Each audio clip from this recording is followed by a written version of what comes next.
اعلی حضرت مفتی اعظم حجت الاسلام بریلی تجھے سلام۔ السلام علیکم ورحمۃ اللہ وبرکاتہ۔ بسم اللہ الرحمن الرحیم۔ والموضوع ان قصد بجزئه الدلالة على جزء معناه فمركب اما تام خبر او انشاء واما ناقص تقییدی او غیره۔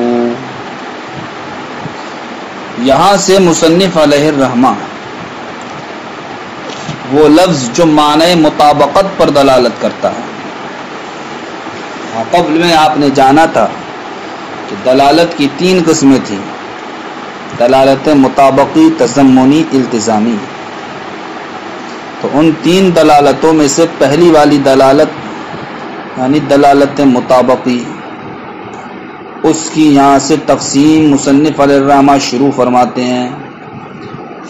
ہیں وہ لفظ جو معنی مطابقت پر دلالت کرتا ہے وہ 2 قسم پر ہے۔ ایک قسم کا نام ہے مرکب اور دوسری قسم کا نام ہے مفرد۔ وہ لفظ جو معنی مطابقت پر دلالت کرتا ہے اس کی 2 قسمیں ہیں، ایک قسم کا نام ہے مرکب اور دوسری قسم کا نام ہے مفرد۔ کیوں؟ اس لیے کہ یا تو لفظ کے جز سے اس کے معنی کے جز پر دلالت کا قصد کیا جائے گا یا نہیں، یا تو لفظ کے جز سے اس کے معنی کے جز پر دلالت کا قصد کیا جائے تو اس کو کہتے ہیں مرکب، یا پھر لفظ کے جز سے اس کے معنی کے جز پر دلالت کا قصد نہ کیا جائے تو اس کو کہتے ہیں مفرد۔ تو اگر جناب والا لفظ کے جز سے اس کے معنی کے جز پر دلالت کا قصد کیا جائے تو اس کو مرکب کہا جاتا ہے۔ اب مرکب کے پائے جانے کی 2 صورتیں ہیں، یا تو جناب والا مرکب تام ہوگا یا پھر وہ مرکب ناقص ہوگا۔ اس لیے کہ یا تو وہ ایسا مرکب ہوگا کہ جس پر سکوت کرنا صحیح ہو۔ سکوت کرنے کا مطلب یہ ہے کہ وہ کسی دوسرے لفظ کو چاہنے والا نہ ہو، یعنی کہ جس طریقے سے محکوم علیہ کا ذکر یہ محکوم بہی کو چاہنے والا ہوتا ہے، یا جس طریقے سے محکوم بہی کا ذکر یہ محکوم علیہ کا چاہنے والا ہوتا ہے، ایسا نہ ہو بلکہ جناب والا اس پر سکوت کرنا کیا ہو صحیح ہو، یعنی کہ وہ ایسا مرکب ہو جس سے پورا فائدہ حاصل ہوتا ہو تو اس کو کہا جاتا ہے مرکب تام۔ اور اگر وہ ایسا مرکب ہے کہ جس پر سکوت کرنا صحیح نہیں ہے، یعنی کہ اس سے پورا فائدہ حاصل نہیں ہو رہا ہے تو اس کو کہا جاتا ہے مرکب ناقص۔ پھر مرکب تام کی جناب والا مصنف علیہ الرحمہ نے 2 قسمیں بیان فرمائی۔ پہلی قسم کا نام ہے خبر، دوسری قسم کا نام ہے انشاء۔ تو خبر کس کو کہیں گے اور انشاء کس کو کہیں گے؟ تو خبر کے تعلق سے مصنف علیہ الرحمہ نے بیان فرمایا کہ خبر کہتے ہیں اس مرکب تام کو کہ جو صدق و کذب دونوں کا احتمال رکھے اپنے مفہوم کے اعتبار سے، جو صدق و کذب دونوں کا احتمال رکھے اپنے مفہوم کے اعتبار سے۔ اور انشاء کہتے ہیں اس مرکب تام کو جو صدق و کذب کا احتمال نہ رکھے، تو شارح نے جو یہاں پر قید بیان کی خبر کی تعریف میں کہ خبر اس مرکب تام کو کہا جاتا ہے کہ جو صدق و کذب کا احتمال رکھے اپنے مفہوم کے اعتبار سے، تو یہ حیثیت کی قید کیوں لگائی مفہوم والی؟ یعنی یہ مفہوم کی قید آخر کیوں لگائی؟ تو مفہوم کی قید خبر کی تعریف میں اس لیے لگائی جناب والا کہ جب خبر ہم نے مانا اس کو کہیں گے کہ جو صدق و کذب کا احتمال رکھے، لہذا اس تعریف کے پیش نظر کہ اگر کوئی مرکب تام ایسا ہے جو صرف اور صرف جس کے اندر صدق ہی صدق پایا جاتا ہے، کذب کا احتمال بھی نہیں ہے، جیسا کہ دیکھ لیجیے آپ کلمہ طیبہ لا الہ الا اللہ محمد الرسول اللہ، یہ کیا ہے؟ مرکب تام ہے جو اپنے اندر صرف اور صرف صدق کا ہی احتمال رکھتا ہے، احتمال نہیں بلکہ صادق ہونے کا ہی یقین رکھتا ہے، کذب کا بالکل بھی احتمال نہیں رکھتا۔ لہٰذا جب ہم نے خبر کی تعریف کی، خبر اس کو کہتے ہیں جو صدق و کذب کا احتمال رکھے۔ تو اب کلمہ طیبہ لا الہ الا اللہ محمد رسول اللہ مرکب تام ہوتے ہوئے خبر نہیں ہو پائے گا، اس لیے کہ یہ تو ایسا مرکب تام ہے جو اپنے اندر کذب کا احتمال نہیں رکھتا۔ حالانکہ خبر تو اس کو کہا جاتا ہے جو صدق و کذب دونوں کا احتمال رکھے۔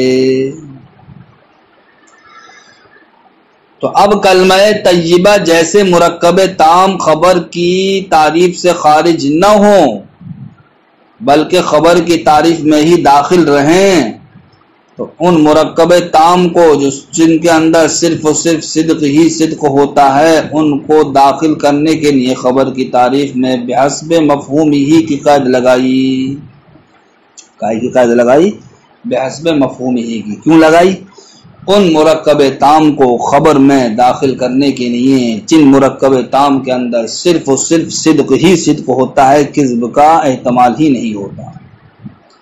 کیوں جناب والا اب وہ داخل ہو جائیں گے؟ اس لیے داخل ہو جائیں گے، اب ہم کہیں گے کلمہ طیبہ اگرچہ جناب والا صرف و صرف اس کے اندر صدق ہی پایا جاتا ہے، کذب نہیں پایا جاتا،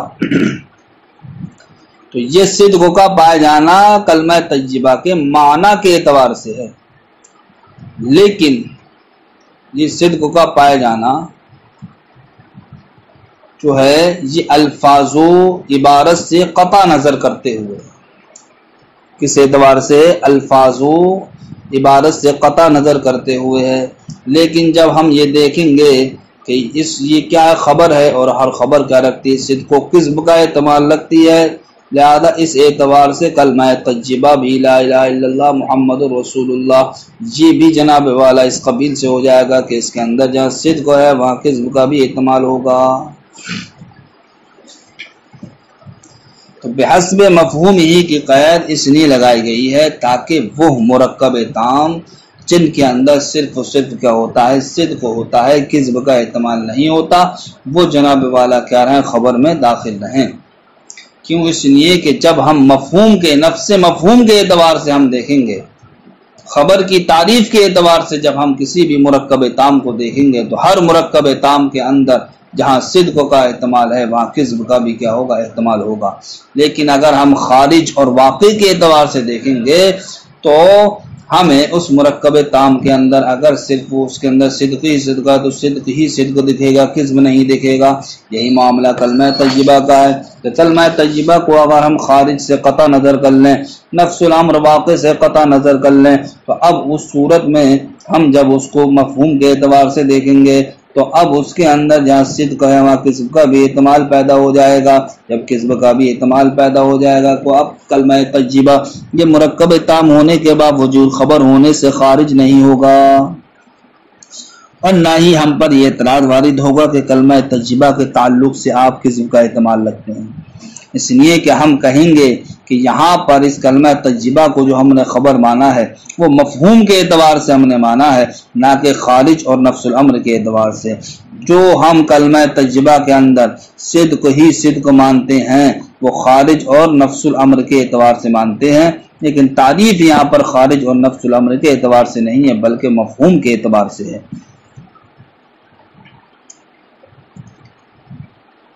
تو انشاء کہتے ہیں اس کو کہ جو صدق و کذب کا احتمال نہ رکھے، اس انشاء کی کئی قسمیں ہیں۔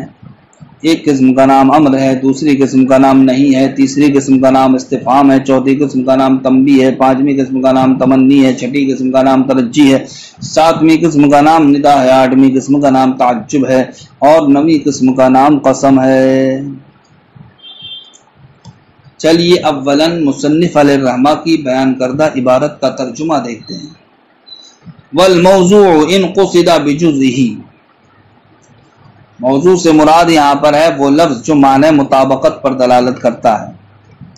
ان قصد بجزہ، اگر اس لفظ کے جز سے قصد کیا گیا ہو، الدلالت دلالت کا علی جزء معنی ہو، اس کے معنی کے جز پر، فمرکب تو اس کو کیا کہیں گے؟ مرکب، اما تام خبر او انشاء، یا تو مرکب تام، یا تو وہ مرکب تام ہوگا، یعنی کہ پہلی قسم مرکب کی کیا، یا تو مرکب تام ہوگا، اب تام ہونے کی صورت میں یا تو خبر ہوگا، او انشاء یا پھر انشاء ہوگا، اما ناقص یا پھر جناب والا وہ مرکب ناقص ہوگا، ناقص ہونے کی صورت میں تقییدی جن او غیر ہو، یا تو مرکب تقییدی ہوگا یا پھر مرکب غیر تقییدی۔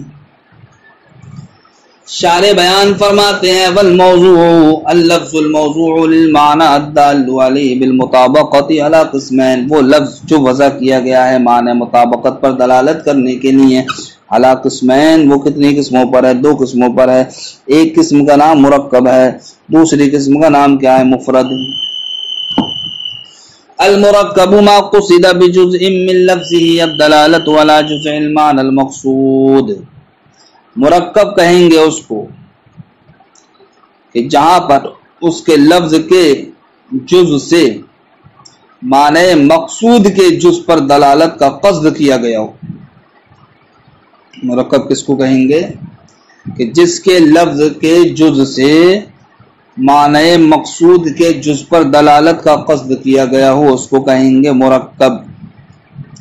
اب آپ الفاظ بدل کر کے یوں کہہ لیجئے کہ جہاں پر لفظ کا جز ہو اور لفظ کا جز معنی مقصود کے جز پر دلالت بھی کرتا ہو اور وہ دلالت کیا ہو؟ مقصود بھی ہو، تو ان صورتوں میں، ان تمام صورتوں کی پائے جانے کی صورت میں، ان تمام قیودات کے پائے جانے کی صورت میں مرکب کا تحقق ہوگا،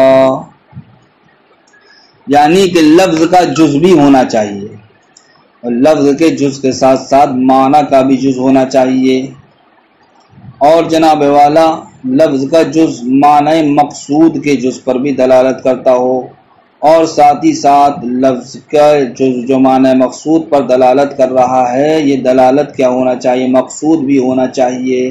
جب یہ چار قیود پائی جائیں گی تو اس وقت مرکب کا تحقق ہوگا۔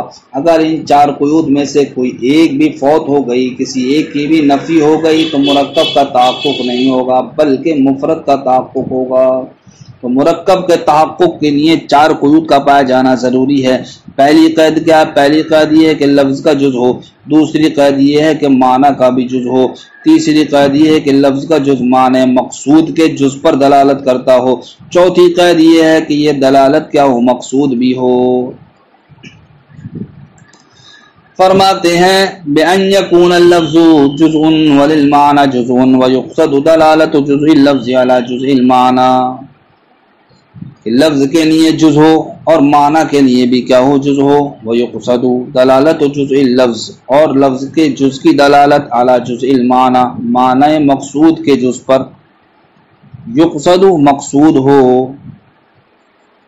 تو پہلی قید جو ذکر کی بأن يكون لللفظ جزء میں ذکر کی کہ لفظ کے لیے جز ہو، اور دوسری قید ذکر کی وللمعنى جزء، معنی کے لیے بھی کیا ہو؟ جز ہو۔ وَيُقْصَدُ دلالت جزء اللفظ علی جزء المعنى، اس کے اندر دو قید کو ذکر کیا۔ پہلی قید کیا ہے؟ کہ لفظ کا جز معنی کے جز پر، یعنی کہ معنی مقصود کے جز پر دلالت کرتا ہو، اور یقصدو کے ذریعے سے یہ بات ذکر کر دی وہ دلالت کیا ہو؟ مقصود ہو۔ وَهُوَ عَلَى قِسْمَيْن، مرکب دو قسموں پر ہے، تام و ناقص، ایک قسم کا نام تام ہے اور دوسری قسم کا نام کیا ہے؟ ناقص۔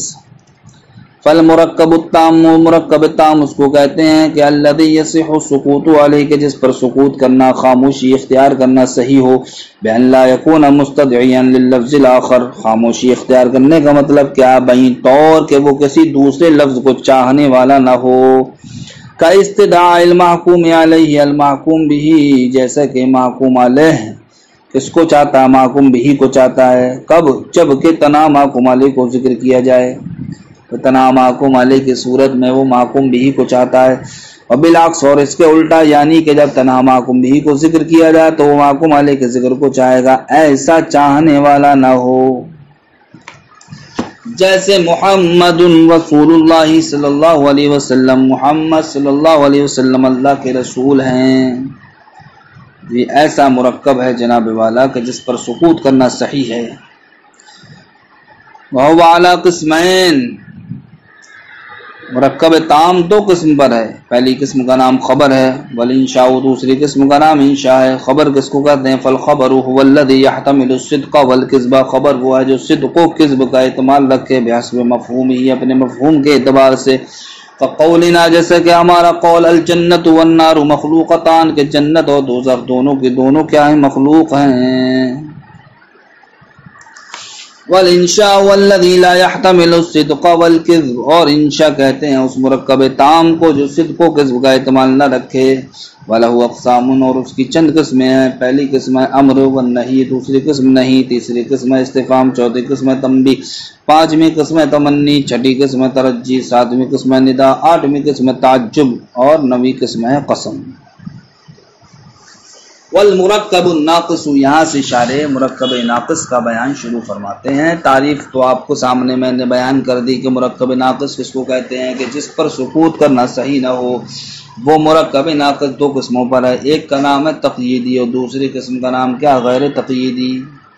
تو مرکب تقییدی کس کو کہا جاتا ہے؟ تو کہتے ہیں مرکب تقییدی کہتے ہیں کہ جہاں پر جزء ثانی جزء اول کے لیے قید ہو، جزء ثانی جزء اول کے لیے کیا ہو؟ قید ہو۔ قید ہونے کا مطلب یہ ہے کہ جزء ثانی کا تحقق جزء اول کے بغیر ہوتا ہی نہ ہو۔ مثلا ہم اضافت کو لے لیں کہ اضافت میں ایک جز کو کیا کہا جاتا ہے؟ مضاف، دوسرے جز کو کیا کہا جاتا ہے؟ مضاف الیہ۔ تو اضافت میں جزء ثانی کیا ہوا؟ مضاف الیہ۔ تو اب یہ مضاف الیہ کا تحقق ہوگا ہی نہیں جب تک کہ مضاف نہ ہو۔ تو یہاں پر کہا جائے گا کہ جزء ثانی جزء اول کے لیے کیا ہے؟ قید ہے۔ اسی طریقے سے ہم اسناد توصیفی کو لے لیں کہ اسناد توصیفی میں ایک موصوف ہوتا ہے اور ایک صفت ہوتا ہے، لیکن جناب والا جو دوسرا جز ہے اسناد توصیفی کا یعنی کہ صفت، اس کا تحقق بغیر موصوف کے نہیں ہوگا۔ تو یہاں پر بھی کہا جائے گا کہ جزء ثانی جزء اول کے لیے کیا ہے؟ قید ہے۔ تو جہاں پر جزء ثانی جزء اول کے لیے قید ہو اس کو کہتے ہیں مرکب تقییدی، اور جہاں پر جزء ثانی جزء اول کے لیے قید نہ ہو تو اس کو کہتے ہیں مرکب غیر تقییدی۔ وَهُوَ عَلَى قِسْمَيْن، مرکب ناقص دو قسم پر ہے۔ تقییدی، ایک قسم کا نام تقییدی ہے، دوسری قسم کا نام غیر تقییدی ہے۔ التقییدی هو الذي يكون الجزء الثاني قیدا للاول، مرکب تقییدی کہتے ہیں کہ اس مرکب کو کہ جہاں پر جزء ثانی جزء اول کے لیے قید ہو، جیسے عالم الغیب، عالم الغیب غیب کا جاننے والا۔ تو دیکھیے یہ ایسا مرکب ہے جس پر سکوت کرنا صحیح نہیں ہے، اور یہ مرکب تقییدی کے قبیل سے ہے، اس لیے کہ جزء ثانی جزء اول کے لیے قید ہے، کیونکہ جزء ثانی غیب ہے، کیونکہ مضاف الیہ ہے، جو مضاف الیہ بغیر مضاف کے نہیں پایا جائے گا، اس لیے کہا جائے گا دوسرا ثانی، دوسرا جز پہلے کے لیے قید ہے۔ دوسری مثال ہے رسول الکریم، کرم کرنے والے رسول، یہ بھی مرکب ناقص کی مثال ہے، اور مرکب ناقص کی پہلے قسم تقییدی کی قبیل سے ہے، اس لیے کہ یہاں پر دوسرا جز پہلے جز کے لیے قید ہے۔ کیوں؟ اس لیے کہ دوسرا جز کیا ہے؟ صفت، اور وہ صفت بغیر موصوف کے نہیں پائی جائے گی۔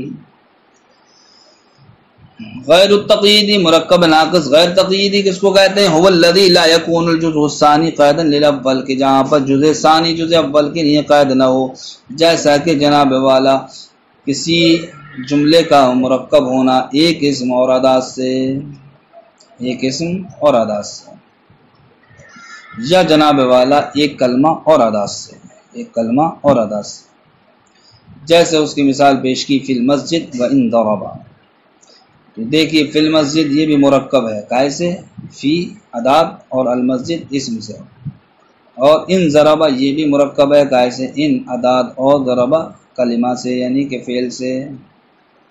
تو یہاں اس کو مرکب غیر تقییدی کی مثال میں کیوں پیش فرمایا؟ اس لیے پیش فرمایا کہ ان مثالوں میں دوسرا جز پہلے کے لیے قید اس لیے نہیں ہے کہ قید کے لیے ضروری ہے کہ مقید کا معنی پہلے سے حاصل ہو، قید کے لیے کا ضروری ہے کہ مقید کا معنی جس کو قید بنایا گیا ہے مقید کا معنی کیا ہو، پہلے سے حاصل ہو، اور یہاں پر جناب والا معاملہ ایسا نہیں ہے۔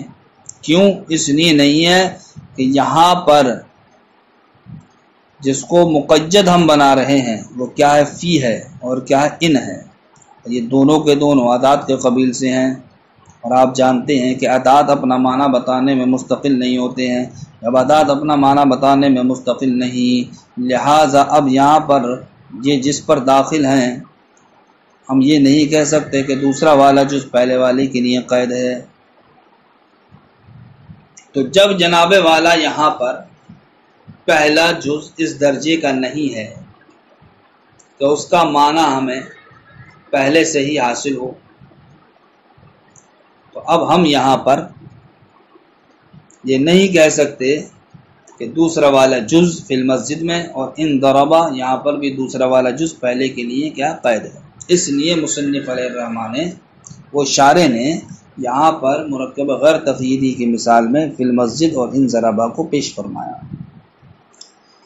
فرماتے ہیں کل مرکبی من اسم و ادات، مرکب ناقص غیر تقییدی کی مثال جیسا کہ کسی بھی کلام کا اسم اور ادات سے مرکب ہونا، یا جناب والا کلمہ اور ادات سے مرکب ہونا، جیسے کہ فی المسجدی اور ان ضربہ، یہاں پر فی المسجدی میں فی یہ ادات اور المسجد اسم ان دونوں سے مرکب ہے، اور دوسری والی مثال میں ان یہ کیا ہے، حرف ہے، ادات ہے، اور ضربہ کیا ہے، یہ کلمہ ہے۔ تو یہ جناب والا کلام ایسا ہوا جو ادات اور کلام سے، ادات اور کلمے سے مرکب ہوا۔